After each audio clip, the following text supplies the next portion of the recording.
तर नमस्कार मित्रांनो, स्वागत आहे आपल्या युट्यूब चॅनलवरती. तर व्हिडिओ बनवण्याचा मुद्दा असा होता की बघा, एक टॉपिक आज आपण कव्हर करणार आहेत. तर त्या टॉपिकचं नाव आहे इलेक्ट्रिकल इन्स्टॉलेशन क्लासेस. तर हा जो टॉपिक आहे मित्रांनो, एवढा मोठा ब्रॉड टॉपिक नाही सिलेबसचा, की जसं डीसी मशीन, पॉवर सिस्टम यांच्या सगळ्या टॉपिक नाही. पण टॉपिक तो खूपच इम्पॉर्टंट असतो जेव्हा तुम्ही कॉम्पिटेटिव्ह एक्झामची प्रिपरेशन करत असाल आणि जेव्हा तुम्ही कॉम्पिटेटिव्ह एक्झामला बसशाल, तर त्या हॉलमध्ये क्वेश्चन येत असतं. तर डायरेक्ट क्वेश्चन असतो, एक असतं इन्सुलेशन क्लास दिला असता आणि त्याच्यावर आपल्याला सांगतात की बुवा तुम्ही त्या इन्सुलेशनचं टेम्परेचर किती असतं. तर हा जो क्वेश्चन आहे, तर तुम्ही कन्सेप्च्युअल तर त्याच्यामध्ये काही नसतं, ठीक आहे. तर हा जो क्वेश्चन आहे तो फिक्स डाटाबेस क्वेश्चन असतात. तर हे क्वेश्चन तुम्हाला आयटीआय लेवल तर नंबर ऑफ एक्झाम मध्ये विचारले जात असतात. जेव्हा मी आता माझ्या अनुभवानुसार सांगतो, मी आतापर्यंत 25 ते 30 कॉम्पिटेटिव्ह एक्झाम दिले आहेत, ते पण टेक्निकलच्या रिलेटेड, ठीक आहे. तर त्याच्यामध्ये मला प्रत्येक एक्झाम हॉलमध्ये हा क्वेश्चन दिसायचा.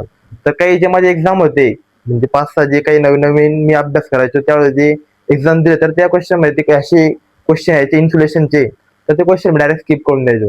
कारण की ते क्वेश्चन डाटाबेस होते आणि ते मी पाठ करणं माझ्याकडनं पॉसिबल नव्हतं. तर त्याच्यामुळे मग नंतर मी ते स्किप केल्यानंतर मला समजलं की स्किप करून काही फायदा नाही. जे पण आपले जे समोरचे जे विद्यार्थी स्टुडंट आहेत, तर ते क्वेश्चन तर अटेंड करत आहेत, तर त्याच्यामध्ये 1 मार्कांमुळे सिलेक्शन हे होत नसतं. हे तुम्हाला माहिती असते रियालिटी. तर मग मी विचार केला की नाही बुवा, आपण काही पण करून तो विषय कव्हर अप घ्यायला जावा. तर त्याच्यासाठी मग मी एक ट्रिक बनवली होती. तर ती ट्रिक तुम्ही यूज करू शकता जर का तुम्हाला आवडलं ते ट्रिक, कारण की मला फायदा मिळालेला आहे. प्लस जेवढे पण माझ्या बरोबर लायब्ररीचे जे विद्यार्थी होते, एमएससीबीचा अभ्यास करणारे, ट्रान्सफ्युजन कोजिन, तर त्यांना मी ते ट्रिक सांगितली होती. तर त्यांच्या पण तो स्कोर बूस्ट झाला होता आणि ते जे काही मार्क त्यांचे मिसिंग होत होते, तर त्यांना तो प्रॉब्लेम काही आला नव्हता. तर बघा मित्रांनो, ट्रिक वगैरे काही रॉकेट सायन्स वगैरे काहीच नाही त्याच्यामध्ये, तर तुम्ही इझिली समजू शकता. तर बघा इथं दिलेलं आहे क्लास ऑफ इन्सुलेशन. आता हे तुम्हाला काय असेल, तुम्हाला हे माहिती नसेल की इन्सुलेशन काय आहे, त्याचे क्लास काय असेल, तर मग हा व्हिडिओ बघण्याचा काही अर्थ नाही. तो तुम्ही स्किप करू शकता. तुम्ही पहिले बेसिक कन्सेप्ट क्लिअर करून घ्या. तर हा चार्ट बघता तुम्हाला आठवून यायला पाहिजे की नाही बुवा, कोणत्या टॉपिकच्या सिलेबसच्या कोणत्या टॉपिकच्या कुठं इम्पॉर्टंट असते, तुम्हाला स्वतः ऑटोमॅटिकली माहिती पडायला पाहिजे. जर ठीक आहे, तर बघा हे टेम्परेचर एक प्रकारचे इन्सुलेशन असतात, त्यांच्यामधला क्लास केले असतात. हे कोणाच्या अकॉर्डिंग असतात, तर IEC आणि नेमा स्टँडर्ड नुसार असतात, ठीक आहे. तर बघा हे YAEBFHC असे टोटल 7 आहेत इन्सुलेशनचे प्रकार, ठीक आहे. तर याच्यामध्ये जे काही टेम्परेचर येत असतं, आता 90, 105, 120, 130, 155, 180, जर कोणी आईन्स्टाईन वगैरे असेल तर तिथे मी पाठ करू शकतात. माझ्याकडनं तर काही झालं नव्हतं ते पाठ, ठीक आहे. तर याची ट्रिक अशी आहे मित्रांनो, की बघा, ये बॉयफ्रेंड हरियाणा चले, ठीक आहे. तर ह्या वाक्यामध्ये तुम्ही कन्फ्युज असाल की ओ भाऊ काय ये बॉयफ्रेंड हरियाणा चले, हे काय कोणतं रॉकेट सायन्स आहे असं. तर रॉकेट सायन्स वगैरे काही नाही मित्रांनो. तर याच्या आपल्याला जे ना, तर एक कोडिंगच्या रूपामध्ये आपण त्याला कन्वर्ट केलेलं आहे. तर बघा, ये बॉयफ्रेंडच्या म्हणजे YAE, ठीक आहे. हे झालं तुमचं आलं ये. आता ये जे शब्द आहे मराठीमध्ये, त्याला आपण इंग्लिश मध्ये कधी केला, तर ह्या कोडीमध्ये तुम्हाला कन्वर्ट करायचंय ये, ठीक आहे. बॉयफ्रेंडचा फक्त बी घ्यायचा आहे तुम्हाला. ये बॉयफ्रेंडचा बी घेतला, बॉयचा हा घेतला, फ्रेंडचा हा एफ घेतला, ये बॉयफ्रेंड, आणि एच तुम्हाला घ्यायचा आहे हरियाणा, आणि हा सी चले. तर बघा मित्रांनो, टोटल तुम्हाला 7 इन्सुलेशन क्लास आहे. 1, 2, 3, 4, 5, 6 आणि 7, ठीक आहे. तर हा तुमचा ये झाला, हा झाला तुमचा आला बॉय झाला, हा झाला तुमचा फ्रेंड झाला, आणि हा झाला तुमचा हरियाणा, ठीक आहे. हरियाणा, आणि हा झाला तुमचा चले. तर बघा मित्रांनो, ही कोडिंग जर का तुम्ही लक्षात ठेवली, तुम्हाला ऑटोमॅटिक म्हणजे पाठवून देईल तो टेबल. तुम्हाला क्वेश्चन आला की तुम्ही डायरेक्ट लिहायचं ये बॉयफ्रेंड हरियाणाचं, पण आपण लिहून घ्यायचं ये बॉय फ्रेंड हरियाणा चले. बघा मित्रांनो, काय लागलं तुम्हाला वेळ, काहीच लागायचं, फक्त तुम्हाला सिक्वेन्स पार्ट करायचा ये बॉयफ्रेंड हरियाणा चले, ठीक आहे. तर हा जर का तुम्ही सिक्वेन्स पार्ट केला, तर तुमचे क्वेश्चन एक पण मिसिंग होणार नाही, याची गॅरंटी मी घेतो. तर हा सिक्वेन्स पार्ट केल्यानंतर अजून एक तुम्हाला सिक्वेन्स आहे. तर बघा याच्यामध्ये डिस्टन्स असतं. आता ह्या याच्यामध्ये डिस्टन्स काय आहे, 15, ठीक आहे. 105 आणि 120 डिफरन्स काय आहे, 15. 130 ते 155चा डिफरन्स काय आहे तुम्हाला 10. 155 ते 180 चा डिफरन्स काय आहे 25. ठीक आहे. सॉरी सॉरी सॉरी, एक मिनिट.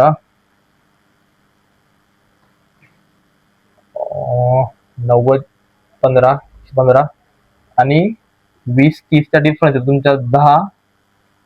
130 155चा डिफरन्स येईल तुमचा आला 25. 155चा तुमचा डिफरन्स येईल 25. ठीक आहे. तर मित्रांनो तुम्ही ही सिक्वेन्सची कोडिंग मध्ये लक्षात ठेवा. आणि अजून एक ट्विस्ट येतो तो म्हणजे नंबर मध्ये. आता बघा तुम्हाला पाठ करून घ्यायचा 15 15 10 25 25. ठीक आहे. आणि 25 नंतर तुम्हाला 180च्या अप्पर असतं इन्सुलेशन. तर फक्त तुम्हाला 2 पॉईंट लक्षात ठेवायचे फक्त, ते म्हणजे हा सिक्वेन्स आणि हा म्हणजे बघा 15 15 10 25 आणि हा 25. बस मित्रांनो, हे फक्त 2 पॉईंट तुम्ही लक्षात ठेवले तर हा चार्ट तुम्हाला आयुष्यामध्ये विश्वास राहणार, म्हणजे आठवणच पडणार आहे तुम्हाला की हा टॉपिक काय होता आणि काय. तुम्हाला डायरेक्ट जसं आपण क्वेश्चन आला तुम्ही रफ पेपर असेल त्याच्यावर तुम्ही हा चार्ट डायरेक्ट ऑटोमॅटिक लिहून घेशाल, म्हणजे प्रॅक्टिस मध्ये तुम्हाला होऊन जाईल. ठीक आहे. तर याच्या आता आपण लक्षात ठेवू बघा. तर तुम्हाला क्वेश्चन आला की क्लास वाय मध्ये इन्सुलेशनचं मॅक्झिमम टेम्परेचर काय असतं, तर तुम्हाला आन्सर द्यायचे 90. जर तुम्हाला विचारलं की 155 मॅक्झिमम टेम्परेचर हे कोणत्या क्लासमध्ये येण्यात येत असतात, तर तुम्हाला यायचे एफ. आता तुम्ही म्हणशाल हा टेबल पार्ट कसा करायचा, तर बघा बघा पार्ट तुम्हाला सांगितले, तुम्हाला फक्त प्रॅक्टिस करायची मॅक्झिमम. बघा तुम्ही फक्त एक रफ पेपरवर जर तुम्ही फक्त प्रॅक्टिस जरी केली काय नाही, एकदम सिंपल आहे. ये बॉयफ्रेंड हरियाणा चले 10 सॉरी ये बॉयफ्रेंड हरियाणा चले 15 15 10 25 25. बस 2 टॉपिक, एक सिक्वेन्सचा आणि एक नंबरचा लक्षात ठेवायचा आहे. बस तुमचा जो चार्ट आहे तो तुम्ही डोळा बंद करून सुद्धा पार्ट करू शकता. बघा ये बॉयफ्रेंड मध्ये काय ये YAE, ज्या बॉयफ्रेंडच्या बी एफ हरियाणा चले 1 2 3 4 5 6 1 2 3 4 5 6 7 7 झालं.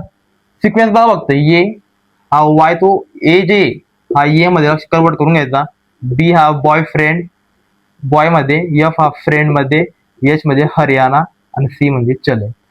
टेम्परेचर पण काही विशेष नाही मित्रांनो यांच्यावाला, फक्त बघा तुम्हाला सांगितलं सिक्वेन्स मी त्याच्यावाला 15 15 10 25 25 अप्पर. आणि हे लक्षात केल्यानंतर तुम्हाला आठवण करायचं आहे की पहिला अंक ठीक आहे. तुम्ही लक्षात ठेवलं की हा 10 10 15 15 10 25 25 पण हे काय तुम्ही कशा एखाद्या वेळेस हा वायचे इन्सुलेशन 15 फ्री चुकी नक्कर जा मित्रांनो, हे फक्त तुम्हाला एक डिफरन्स येतो. ठीक आहे. तर तुम्हाला एक लक्षात ठेवावं लागेल कमीत कमी याच्या तरी टेम्परेचर 90चं 90 पासून तुम्ही कॅल्क्युलेशन करू शकता. 90 मध्ये तुम्ही प्लस केलं म्हणजे 90 मध्ये तुम्ही प्लस केलं 15 तर तुमचे होतात 105. ठीक आहे. आणि 105 मध्ये कधी तुम्ही 15 प्लस केलं तर तुमचे होतात 120. आणि 120 मध्ये तुम्ही 10 प्लस केलं तर तुमचे होतात 130.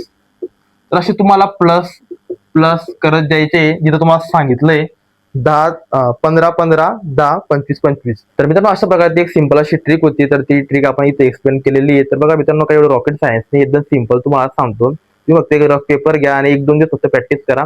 हे बॉयफ्रेंड हरियाणाचे तुम्हाला कोडिंग तुम्हाला लक्षात असणारे सिक्वेन्स. ठीक आहे. आणि 15 15 10 25 25. ठीक आहे.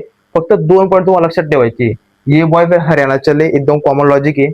आणि 15 15 10 25 25 काही नाही मित्रांनो, फक्त डिफरन्स आहे. आणि ह्या डिफरन्स वरती तुम्हाला हा जे मॅक्सिमम टेम्परेचर आहे तर तुम्हाला फक्त लक्षात ठेवायचे 90 टेम्परेचर मॅक्सिमम. ठीक आहे. आता तुम्ही एवढं बघण्यापेक्षा थोडंसं मेहनत घ्या, फक्त 90 टेम्परेचर तरी मिनिमम आठवण ठेवा. 90 टेम्परेचर मी तुम्हाला आठवण झालं, फक्त तुम्हाला काय करायचे 15 15 10 25 सिक्वेन्स तुम्हाला पाठच आहे ऑलरेडी. फक्त त्याच्यामध्ये 15 करायचे 105 मध्ये झाला. 105 मध्ये 15 ऍड करायचे 120 झाला. फक्त मध्ये काय आहे 10 आहे. 120 मध्ये तुम्हाला ऍड करायचे 10 झाले 30. 100 ठीक आहे. नंतर 130 मध्ये तुम्हाला ऍड करायचे 25 झाले 155. 155 तुम्हाला ऍड करायचे 25 आणि 25 मध्ये ऍड करायचे झाल्यानंतर तुम्हाला 180. ठीक आहे. आणि 180च्या नंतर तुम्हाला सी मध्ये असतं 180 नंतर जे काही टेम्परेचर असेल ते तुम्हाला असणार क्लास सी मध्ये. ठीक आहे. तर अशा प्रकारे तो एक सिंपल असा चार्ट आहे. आणि मित्रांनो या चार्ट मध्ये अजून एक टॉपिक असतो त्याच्यामध्ये याच्यामध्ये कोणतं मटेरियल युज केलं जातं. ठीक आहे. तर तुम्हाला स्क्रीनवर दिसत असेल, मी तुम्हाला तिची जी फोटो वगैरे तर मी आपल्या ग्रुपला पाठवून देईल ते मटेरियल वरती. तर माझ्या मते तरी मटेरियलला जास्तीत जास्त क्वेश्चन येत नसतात, मॅक्सिमम क्वेश्चन येतात तर याच्यामध्ये येत असतात. मॅक्सिमम टेम्परेचर आणि इन्सुलेशन मध्ये कोणत्या मोड लागतात. ठीक आहे, तुम्हाला एकदम सिंपल असे वन लाईनर क्वेश्चन येतात डायरेक्ट की क्लास बी मध्ये किती मॅक्सिमम टेम्परेचर असतं, तर आपण डायरेक्ट उत्तर द्यायचं 130. ठीक आहे, तर मित्रांनो असे बेसिक बेसिक टॉपिक असतात ते टॉपिक तुम्ही कव्हर करायला पाहिजे, स्किप तर नाहीच करायला पाहिजे. काही विशेष रॉकेट सायन्स वगैरे नाही. आणि ते जे टॉपिक आहेत मित्रांनो, हे जे कोणी रँकर पोरं असतात म्हणजे सिलेक्टेड पोरं असतात, सिलेक्टेड म्हणजे लिस्ट सांगतोय मी तुम्हाला, ते त्यांना पाठ असतात. ठीक आहे, जर कोणी फ्रेशर असेल, नवीन नवीन सुरुवात करत असेल, तर त्यांना एकटे टिकायला जातं, कारण की टेम्परेचर पाठ करणं ते करणं नाही समजत. तर त्याच्यामुळे त्यांनी जो कोणाला फ्रेशर असेल तर त्यांनी, आणि किंवा असं पण नाही मित्रांनो की जे फ्रेशर आहे जे अभ्यास करताय ते पण पाठच करताय टॉपिकला, आणि पाठ करता करता 1 महिना होता 2 महिना होता अभ्यास सोडल्यानंतर तर जो टॉपिक असतो तो चार्ट असतो तो पूर्ण विसरून जातो. तर त्याच्यामुळे तो तुम्ही लक्षात असू द्या, चार्ट मध्ये काही विशेष ट्रिक नाही. ये बॉयफ्रेंड अरे चालले 15 15 10 10 25. आणि व्हिडिओ आवडला तर शेअर मात्र नक्की करा आणि आपल्या युट्यूब चॅनलला सबस्क्राईब करा. असे नवीन नवीन व्हिडिओ पाहण्यासाठी सपोर्ट करा भाऊला.